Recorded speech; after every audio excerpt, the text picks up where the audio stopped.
Dört bucaqların 5-ci növü trapeziyadır. Trapeziya nədir? Yalnız iki qarşı tərəfi paralel olan dört bucaqlıya deyilir. Yalnız iki qarşı tərəfi paraleldir. Bu paralel olan tərəflər trapeziyanın oturacaqları adlanır. Digər tərəflər yan tərəflər. C, F qoya bilərik bura. Deməli, A və B oturacaqlardır. Oturacaqlar. C və D yan tərəflərdir. Yan tərəflər. Burada A kiçik oturacaq, kiçik oturacaq, B böyük oturacaqdır. Böyük oturacaq. Sonra trapeziyada iki dənə kör bucaq var, iki dənə iti bucaq var. Gamma, beta qoysaq, bura bir alfa qoysaq, burada bir daha doğrusu fi, burada bir gamma qoysaq. Deməli, yan tərəfə söykənən bucaqların cəmi həmişə 180 dərəcə olur. Yaza bilərik fi üstəgəl gamma bərabərdir 180 dərəcə, alfa plus beta bərabərdir 180 dərəcə. Sonra trapeziyanın perimetri də biz bilirik ki, fiqurun perimetri bütün tərəflərin cəmidir. C üstəgəl A üstəgəl F üstəgəl B.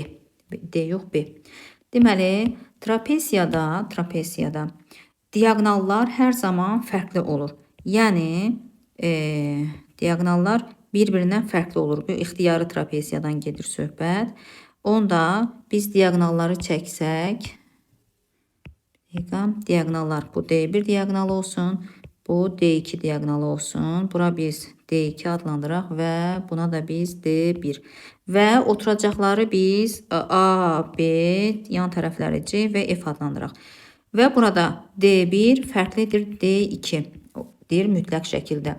Sonra diaqnallarla tərəflər arasında əlaqə düsturu var.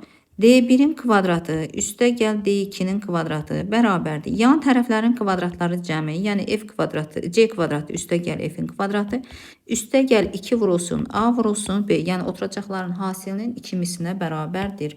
Bu düsturdan çox işlənir. Sonra bunları belə qoyaq, yəni bunlar qaydadır. Ona görə ulduz işarəsi qoyaq ki, hər birinin yanına bunlar qaydadır.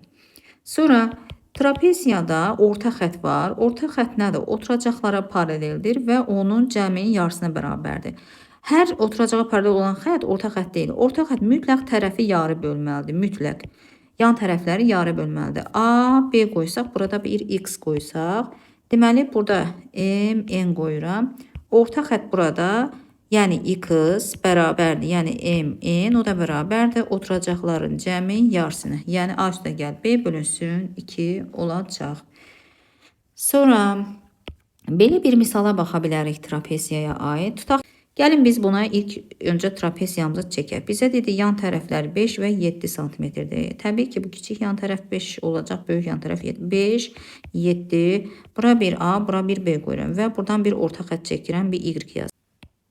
Deməli, orta xətti bizə 10 verib. Y bərabərdir. A üstəgəl B bölünsün 2 bərabərdir 10 yazaq. Burada A plus B bərabərdir 20 olacaq. Perimetrimiz nə oldu? 5 üstəgəl 7 üstəgəl A üstəgəl B. 5 ilə 7-nin cəmi 12. A ilə B-nin cəmi də baxın burada verib 20. Bərabərdir 32 sm olacaq. Deməli, ümumi trapeziyanın perimetri. Trapeziyada belə bir qayda var. Əgər oturacaqdakı bucaqların tən bölənləri kiçik oturacaqda bir nöqtədə birləşərsə, daha doğrusu kəsişərsə, tutaq ki, buranın tən böləni burada kəsişdi və buranın da tən böləni bu hissədir.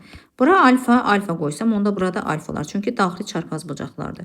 Bura beta qoysam, onda burada beta olar. Çünki bunlar da daxili, bura ilə bura daxili çarpaz bucaqdır. Bu yan tərəfi X adlanırsam, onu burada bərabər yanlış bucaq alınır, burada X olacaq. Bu yan tərəfi Y adlanırsam, yenə bərabər yanlış bucaq olacaq Y. Ümumi oturacağı biz kiçik oturacağı A qəbul edək. Deməli, əgər diaqnallar, daha doğrusu, oturacaqdakı bucaqların tən bölənləri kiçik oturacaqda bir nöqtədə kəsişirsə, onda kiçik oturacaq, bu zaman kiçik oturacaq, yəni A bərabərdir yan tərəflərin cəminə bərabər olacaq. X plus Y olacaq. Sonra trapeziyada belə bir qayda var ki, orta xəttin, diaqnalların orta xətt trapeziyada belə bir qayda var ki, orta xəttin diaqnallar arasında qalan hissəsi. Orta xəttin diaqnallar arasında qalan hissəsi. Baxın, bir dənə buradan diaqnal çəkirəm və digər diaqnalımızı da çəksək buradan.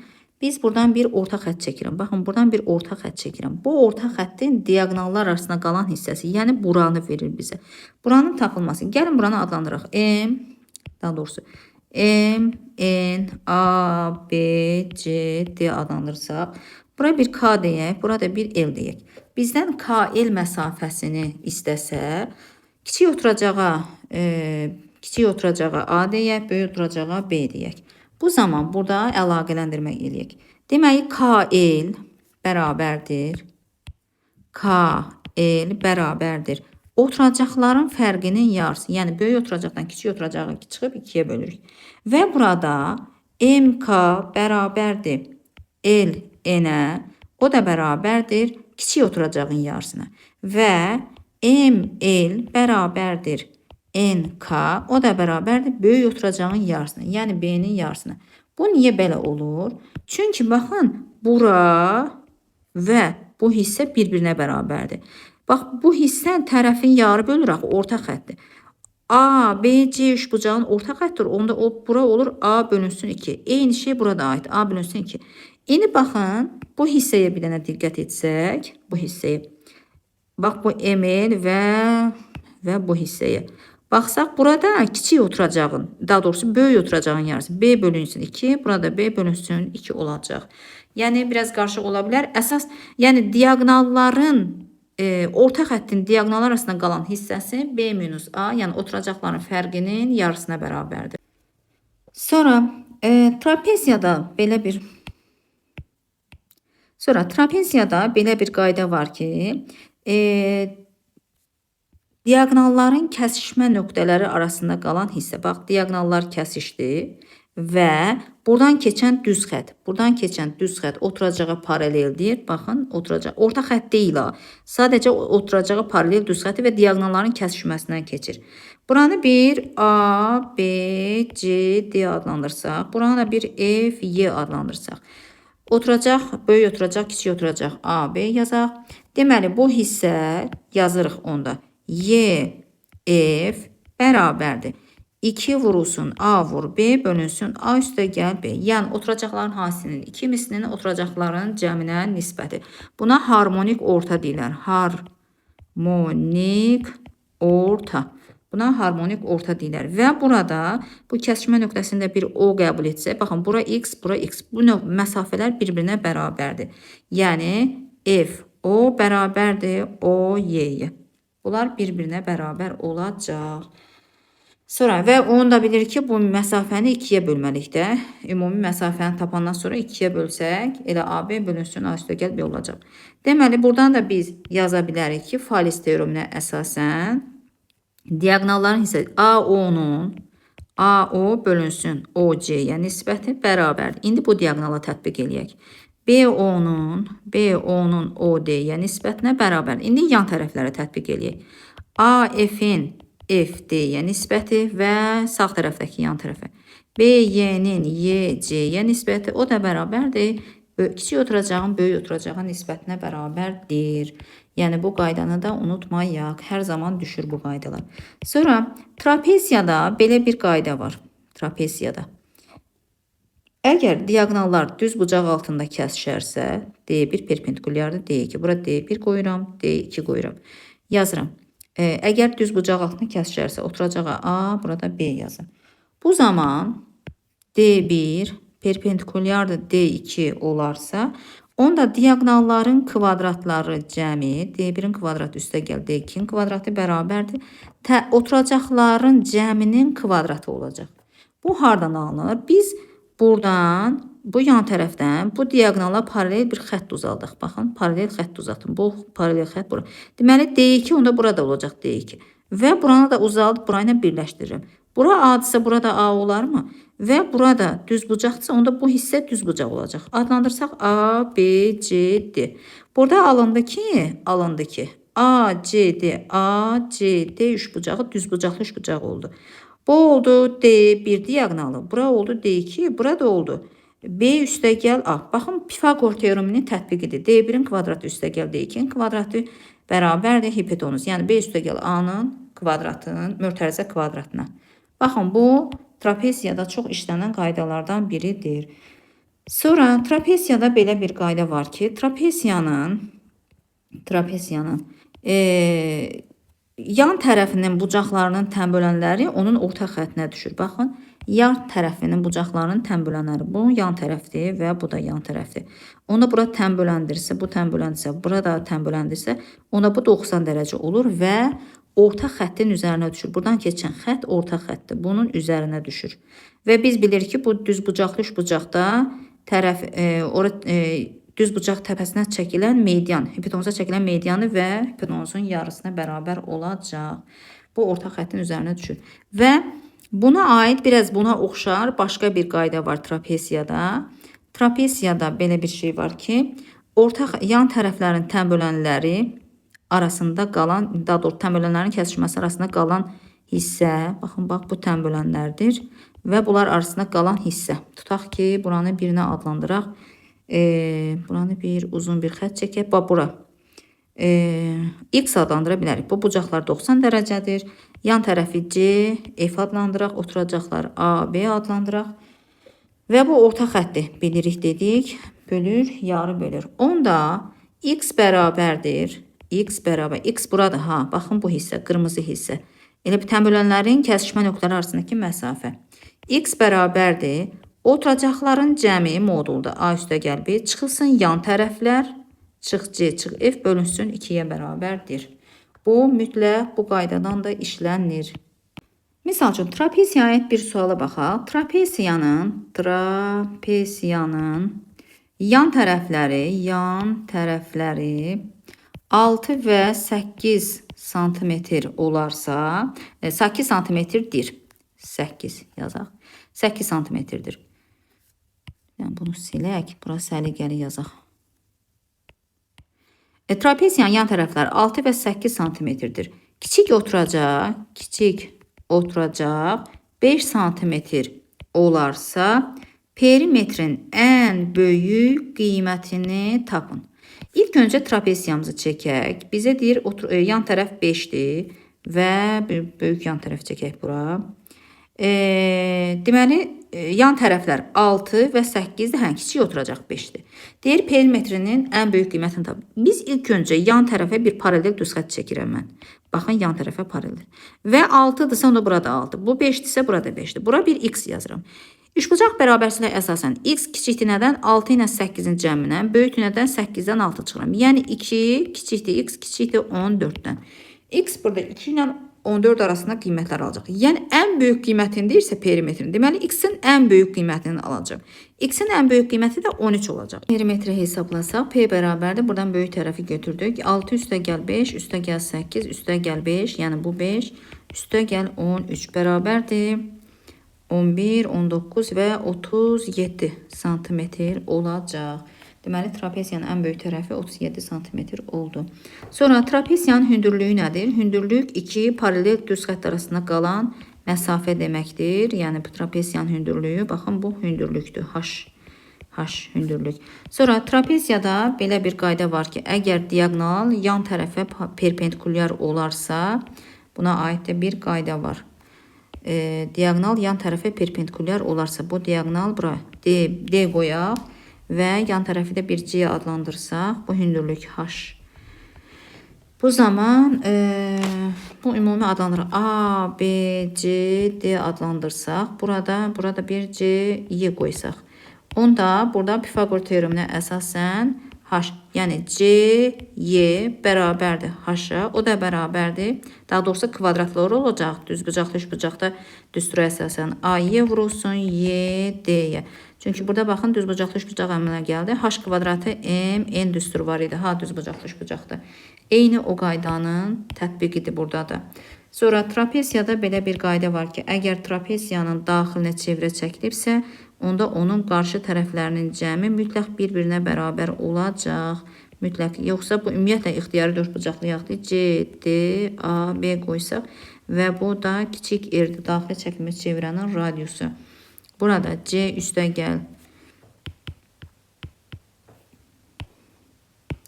Burada C üstəgəldir, bərabərdir A üstəgəl B olarsa bu qayda öyrənəcək və bu radius, bura mərkəzdir, R bərabərdir hündürlüyün yarısına bərabərdir. H bölünsün 2 olar. İxtiyar trapeziyaya aid qaydaları bitirdik. İndi keçək bərabər yanlı trapeziya. Bərabər yanlı trapeziya nədir? Adından da görünür. Yan tərəfləri bərabərdir. Oturacağı bitişik bucaqları bərabərdir. Böyük oturacağı bitişik bucaqlar kiçikdir. Kiçik oturacağı bitişik bucaqlar böyükdür, yəni kör bucaqlardır. Sonra bura yan tərəflər C, C, bunlar bərabərdir. B, oturacaqlar fərqlidir. Bu zaman bunun perimetri P bərabərdir. A üstəgəl B üstəgəl 2C olacaq. Bərabər yanlı trapeziyada yan tərəfə söykənən bucaqların cəmi 180 dərəcə olacaq. Yəni A üstəgəl alfa üstəgəl B də bərabərdir 180 olacaq. Bərabər yanlı trapeziyada diagonallar da bərabərdir. Baxın, D1, D2 bərabər olduğuna görə D1, D2 yaza bilərəm. Buna əsasən D1 bərabərdir D2-yə. Diagonallar kəsişir. Kəsişmə nöqtəsindən yarı bölünür. Bu hissələr bərabərdir və bu hissələr bərabərdir. 2 dənə bərabər yanlış bucaq əmələ gəlir. Diagonallar kəsişir. Kəsişmə nöqtəsindən yarıya bölünür. Sonra trapeziyada belə bir qayda, daha doğrusu bərabər yanlı trapeziyada belə bir qayda var ki, oturacağın təpə nöqtəsi hündürlük arasındakı məsafə eynidir. Burana 1 yazaq, bura A qoyaq, onda bura ümumi, baxın, bura A, B, C, D. Bura Y qoyaq, bura F qoyaq. A, F. Şəklə əsasən A, F bərabərdir Y, D-yə. Yəni bu hissələr bir-birinə bərabər olacaq. Ümumi də B qoysaq biz burada, onda AH, yəni AF daha doğrusu AF bərabərdir Y, D-yə. O da bərabərdir oturacaqların fərqinin yarısına bərabər olacaq. HD isə, daha doğrusu HD deyirəm mən. FD bərabərdir AY-yə. O da bərabərdir oturacaqların cəminin yarısına bərabər olacaq. Yəni orta xəttə bərabər olacaq. Baxın, mən bunu belə adlandırıram. Baxın, bu hissə ilə bu hissə bir-birinə bərabərdir və qırmızı hissələr, yəni bu kiçik hissələr oturacağın fərqinin yarısına bərabərdir. Bu böyük hissələr orta xəttə, yəni oturacaqların cəminin yarısına bərabər olacaq. Sonra bərabər yanlı trapeziyada belə bir qayda da var. Bərabər yanlı trapeziyada bunu çəkək bir dənə. Diagonalla hündürlük arasında. Deməli, bura yan tərəfi C və diagonal çəksək bura, bu D-dir. Oturacaqlar A, B, burada C-dir təbii ki. Onda buradan bir hündürlük çəksək biz yaza bilərik ki, buna əsasən yaza bilərik ki, diagonalın kvadratı bərabərdir. Yan tərəfin kvadratı üstə gəlinsin oturacaqların hasilinə. D kvadrat bərabərdir C kvadrata, üstə gəl A vurulsun B olacaq. Gəlin trapeziyaya aid bir dənə suala baxaq. Bərabər yanlı trapeziya. Tutaq ki, deyir ki, bərabər yanlı trapeziyanın kör bucaq təpəsindən enən hündürlük oturacağı, təbii ki, böyük oturacağı yarı bölür də, oturacağı 8 və 13 santimetrlik hissələrə ayırar. Və orta xəttini tapın deyir. Ayırarsa orta xətti tap deyir.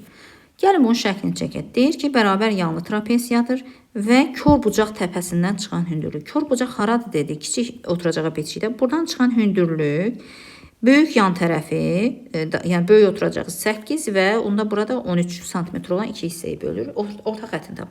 Orta xətt nə idi? Oturacaqların cəmi yarısı. Ona görə bizə böyük oturacağı verib kiçik oturacaq lazımdır. Buna ötürü bir dənə də sağ tərəfdən də hündürlük çəkirəm və dedi ki, hündürlük bu hissə ilə bu hissə bərabərdir. Ona bura 8-dir. Ümumi 13-dürsə, bura olur 13 minus 8, yəni 5 olacaq. Deməli, kiçik oturacağımız oldu 5. Buna əsasən orta xəttini tapa bilərik. Orta xətti, bura bir x desəm, x bərabərdir. Kiçik oturacağımız oldu 5, üstə gəl. Böyük oturacağımız nə idi? 8 üstə gəlinsin 13, bərabərdir 21. 5 üstə gəl 21, bölünsün 2. Bərabərdir 26 bölünsün 2, bərabərdir 13. Deməli, əslində bunu bayaqki qaydadan da demək olardı. Keçmək. Bax, biz nə dedik? Bura orta xəttə bərabərdir. Bura orta xəttə bərabərdir. Baxın, bura 13 idisə, elə orta xəttimiz də 13 olardı. Yəni, bunu da eyni qaydanı bura tətbiq etmək olar. Sonra bərabər yanlı trapesiyada çevrə yan tərəfə toxunarsa, onda həmin toxunma nöqtələri arasındakı məsafə, baxın, çevrədir. Bu çevrəmizi çəkə bilsək, bura. Baxın, yan tərəflərə toxunarsa, bu toxunma nöqtələri arasındakı məsafəni. Baxın, bu toxunma nöqtələri arasındakı məsafəni biz necə tapacağıq? Oturacaqları A və B adlandırsa, bu əslində qaydadır, bunu belə işarə eləyək. Oturacaqları A və B adlandırsaq, bu zaman bu xətti biz X adlandırsaq, X bərabərdir 2 vurulsun A vurulsun B bölünsün A üstəgəl B. Bu düsturdan çox işlənir şagirdlər. Bu düsturu yaxşı yadda saxlamaq lazımdır. Deməli, bərabər yanlı trapeziyada daxilə çəkilmiş çevrənin toxunma nöqtələri arasındakı məsafəni bildirir. Sonra bərabər yanlı trapeziyanın daxilinə çevrə çəkmək olur və bunun üçün bu çevrənin radiusu hündürlüyün yarısına bərabərdir. Bura R-dir. Və bu mərkəz olarsa hündürlüyün yarısına bərabərdir və yan tərəflərdir. Bunu əsasən yaza bilərik ki, R bərabərdir H bölünsün 2. Burada R bərabərdir H bölünsün 2 və biz dedik ki, bayaqki düsturdan H bərabərdir nəyə? H kvadratı bərabərdir AB-yə. Buradan da H bərabərdir kök altında AB olacaqdır. Bunu əsasən H-ın yerinə yaza bilərəm. Kök altında A vur B bölünsün 2 yaza bilərəm. Və hər tərəfi kvadrata yüksəltsəm, bax, buranı da kvadrata yüksəldirəm, buranı da kvadrata yüksəldirəm. Onda yaza bilərəm R-in kvadratı bərabərdir A vurulsun B bölünsün 4. Baxın, daxilə çəkilmiş çevrənin radiusu oturacaqların hasilinin 4-ə nisbətinə bərabərdir. Bu da bərabər yanlı trapeziyanın aid başqa bir qayda. Sonra yalnız bərabər yanlı trapeziyanın xaricinə çevrə çəkmək olar. Yalnız bərabər yanlı trapeziyanın. Bunun üçün 3 hal var. Birinci hal, xaricə çevrə çəkilibsə və bu trapeziyanın oturacağı çevrənin mərkəzindən yuxarıda olarsa, burada çevrənin mərkəzi və trapeziyanın oturacağı çevrənin mərkəzindən yuxarıda olarsa, bura bir bərabər yanlı olduğuna görə yan tərəflərə C qoyaq və buradan bir diagonal çəkək, D çəkək, D qoyaq. Oturacaq A, bu oturacaq da B. Burada çevrənin mərkəzidir. Və bu çevrənin radiusu xaricə çəkilmiş, baxın, burada nə əmələ gəlir? D, C, B üçbucağı. Baxın, bu üçbucağı əmələ gəlir. Həmin çevrənin radiusu bu üçbucağın xaricə çəkilmiş çevrəsinin radiusu ilə eyni olacaq. Bu zaman B, D, C bölünsün 4 vurulsun S. Bunu adlandırsaq, əslində biz A, B, C, D üçbucağı adlandırsaq, onda A, C, D üçbucağının sahəsinə nisbətinə bərabər olacaq.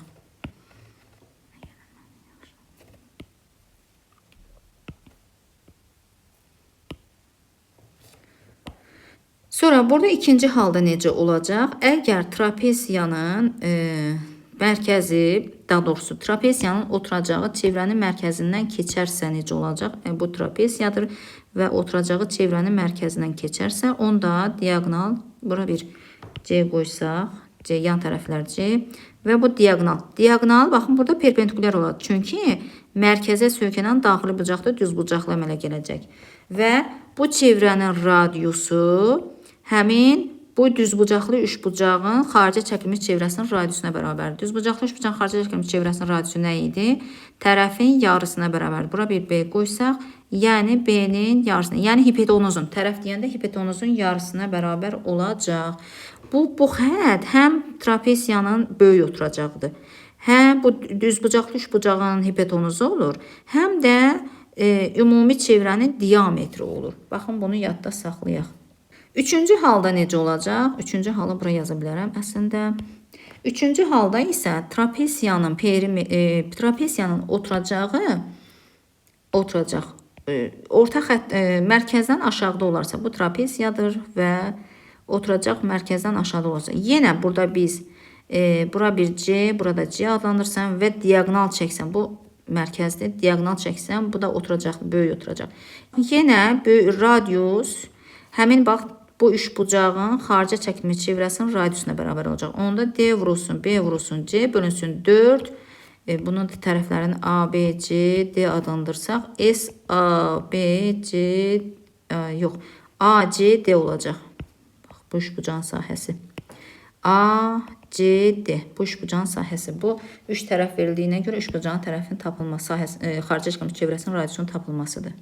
Bərabər yanlı trapeziyada əgər bərabər yanlı trapeziyada hündürlük yan tərəfə daha doğrusu diagonal yan tərəfə perpendikulyar olarsa, baxın bu diagonalda yan tərəfə perpendikulyar olarsa oturacaqlar A, B buralar bərabərdir və bu ümumi də A, B, C, D adlandırsaq buranı. Bu zaman bu hündürlük H, yəni H bərabərdir oturacaqların kökata kvadratları fərqinin yarısına. Yaza bilərəm ki, onda H bərabərdir.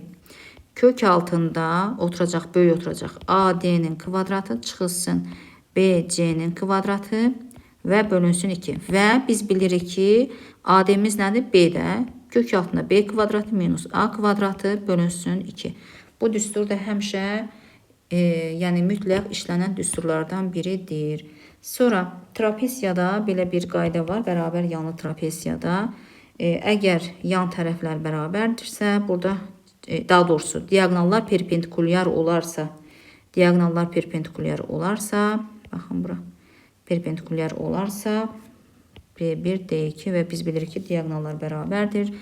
D1 perpendikulyarda D2 olarsa, bu zaman hündürlük orta xəttə bərabərdir. H bərabərdir orta xətt və orta xəttdə nə idi? Oturacaqların cəminin yarısı A üstəgəl B bölünsün 2. Bura A yazaq, bura B yazaq.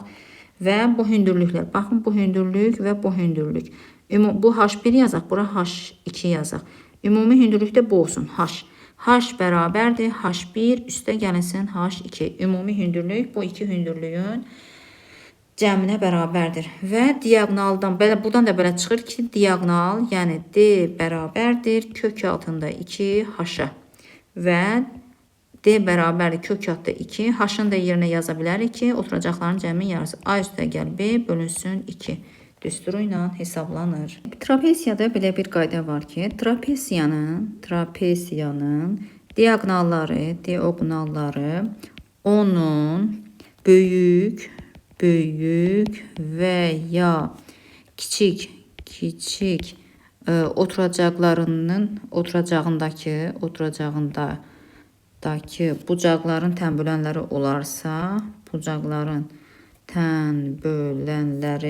olarsa, deməli bu bərabər yanlı trapeziya olar. Bu zaman bunun şəklini çəkək. Bu nə deməkdir? Baxın, bərabər yanlı trapeziya, daha doğrusu bir trapeziyadır və bu oturacağın bucaqların tənbölənləri çəkilib bura. Tutaq ki, tənböləni misal üçün. Bu kiçik oturacaq tənböləni olsun. Bu da buradakı. Deməli, bu tənböləndirsə, bura alfa, onda burada alfadır. Sonra, indi yenə bura alfa, onda burada alfadır. Görürsünüz, burada bərabər yanlı trapeziya alındı. Onda yan tərəflər B və yan tərəflər kiçik oturacağı bərabər olacaq. Böyük oturacağı da 1K ilə adlandırsaq,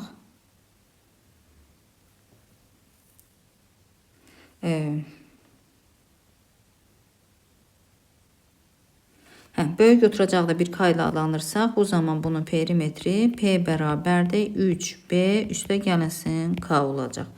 Əgər başqa cür olsa, yəni ki,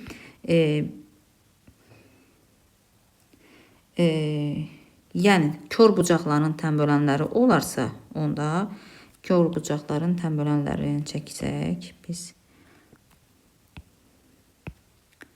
Əgər kör bucaqların tənbölənləri olarsa, bu zaman bura beta, onda burada beta olacaq.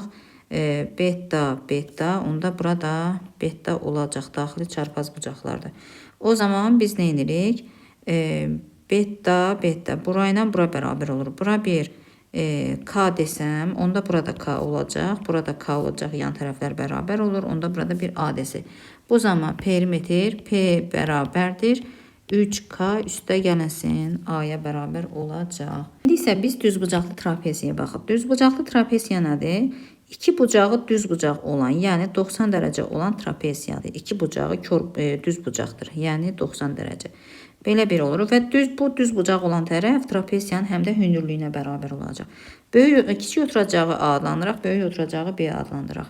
Və buradan da biz hündürlük çəksək, bu hissə B minus A olacaq. Çünki ümumi oturacaq B idi də. Bura A-dırsa, bu hissə də B minus A olacaq. Yan tərəfdə bir C adlandıraq. Burada trapesiyanın diagonalları fərqli olacaq.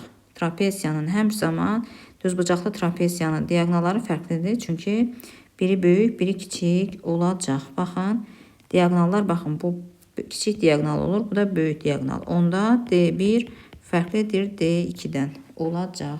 Sonra belə bir qayda var ki, əgər trapesiyanın, qaydanı belə işarə edək, bu da qaydalardır. Əgər düzbucaqlı trapesiyanın diagonalı yan tərəfə perpendikulyar olarsa, bu zaman hündürlük düsturu olacaq. Bura H-dır və diagonal yan tərəfə perpendikulyardır. Və diagonal yan tərəfə perpendikulyar olarsa, bura diagonaldır. Deməli, buradan bura da H qəbul etsək, kiçik oturacağı A, böyük oturacağı da ümumi B qəbul eləyə bilərik. B qəbul etsək, onda bura A, bura dedik ki, B minus A-dır da. Bu zaman hündürlük H kvadratı bərabərdir.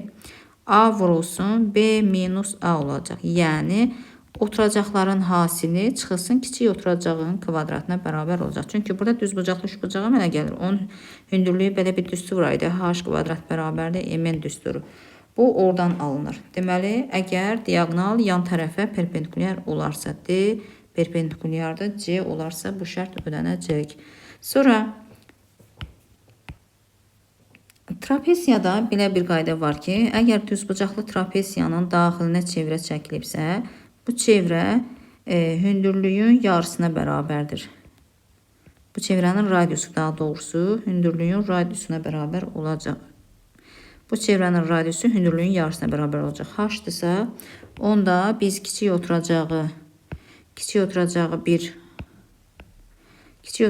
A, böyük oturacağı B adlandırsaq, bu radius R bərabərdir oturacaqların hasili bölünsün oturacaqların cəminə. Yəni, o da bərabərdir H-ın yarısına bərabər olacaq. Sonra daha doğrusu düzbucaqlı trapesiyada əgər diagonallar perpendikulyar olarsa, buna da aid bir qayda var. Diagonallar perpendikulyar olarsa, yəni 90 dərəcə bucaq altına kəsişərsə, tutaq ki, bu D1-dir. Bunu biz diagonalları biraz fərqli eləyək. Bu da olsun D2 diagonalımız. D1, D2. Əgər D1 perpendikulyardır D2 olarsa, yəni bunlar düz bucaq altına kəsişərsə, hündürlüyü A, kiçik oturacağı A, böyük oturacağı B adlandırsaq, onda belə yaza bilərik.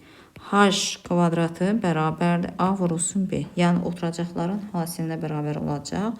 Və bu birinci qayda, ikinci qaydamız isə belə olacaq. A-nın B-yə nisbəti, yəni kiçik oturacağı, böyük oturacağı nisbəti, kiçik diagonalın D1-in kvadratının D2-yə kvadratına nisbəti. Diagonalların kvadratlarının nisbəti oturacaqların nisbətinə bərabər olacaq. Düzbucaqlı trapesiyada sahənin tapılma düsturu var. Ümumiyyətlə, ümumi trapesiyada sahənin tapılma düsturu var. A, B hündürlüyü də H qəbul etsək, S bərabərdir. Orta xəttin hündürlüyü hasilinə S bərabərdir.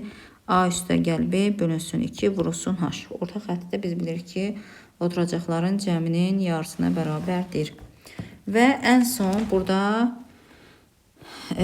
dördbucaqlı növü var. Deltoid dördbucaqlısı.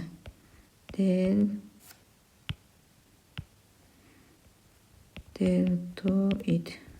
Deltoid nədir? Deltoidin yəni iki cüt tərəfi bir-birinə və digər iki cüt tərəf də bir-birinə bərabər olur. Baxın, bu biraz çərpələngi xatırladır. Çərpələng formasında xatırladır. Baxın, bunlar bərabərdir və burada bir-birinə bərabərdir.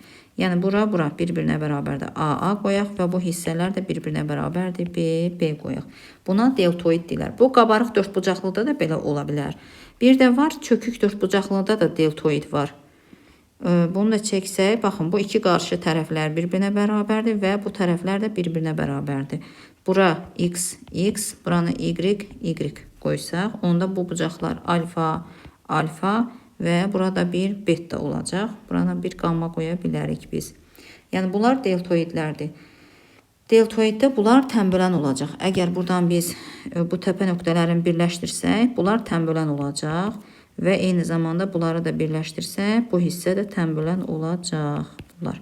Sonra bu həm də, baxın, bu həm də bərabər yanlı, 2 dənə bərabər yanlı üçbucağın oturacaqlarının eynidir. Tutaq ki, bu bərabər yanlı üçbucaqdır. A, bu oturacağı bunun bir K olsun. Eyni şey bərabər yanlı üçbucaq olsun. Baxın, buradan belə olsun. Deməli, bura B-dirsə, burada. Elə bir ki, 2 dənə bərabər yanlı üçbucağın oturacaqları bərabərdir. Burada olur çərpələng. Çərpələng formada olur. Və bu deltoidin diagonalları mütləq bir-birinə perpendikulyar olacaq. Mütləq. Bunlar həm də bunun diagonallarıdır. Baxın, buradan da eləyə bilərik biz. Deltoidin diagonalları olur, təpə nöqtələrini birləşdirir və diagonalları onun tənbölənləridir. Və mütləq bura D1 qoysam, bura D2 qoysam, mütləq diagonallar bir-birinə perpendikulyar olacaq. D1 perpendikulyardır D2-yə.